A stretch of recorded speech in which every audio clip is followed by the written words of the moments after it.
ಹಳದಿ ಬಣ್ಣದಿಂದ ಮಿಶ್ರಣ ಕೇಸರಿ ಬಣ್ಣವು ತಯಾರಿಕೆ ಪರ್ವತದಲ್ಲಿರುವ ಲಾವಾರಸ ಜ್ವಾಲಾಮುಖಿಯಾಗಿ ಹೊರಹೊಮ್ಮುತ್ತದೆ.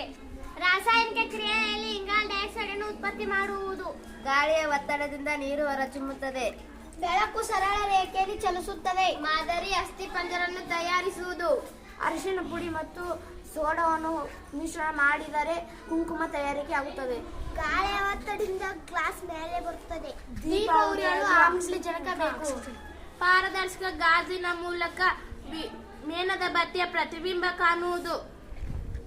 ಶ್ವಾಸಕ್ರಿಯೆಯ ಮಾದರಿ ಚಿತ್ರ. ವಿದ್ಯುತ್ ಮಂಡಲ ಸಂಪರ್ಕ ಸ್ಥಾನಕ್ಕೆ ತಂದಾಗ ಉರಿಯುತ್ತದೆ, ಸಂಪರ್ಕ ರಹಿತ ಸ್ಥಾನಕ್ಕೆ ತಂದಾಗ ಆರುತ್ತದೆ. ಗಾಳಿಗೆ ತೂಕವಿದೆ. ಗಾಳಿ ಮೇಲ್ಮುಖ ಒತ್ತಡವಿದೆ. 7 ಬಣ್ಣಗಳಿಂದ 7 ಬಣ್ಣಗಳು ಕೂಡಿಸಿ ಬಿಳಿ ಬಣ್ಣ ಕಾಣಿಸುತ್ತದೆ.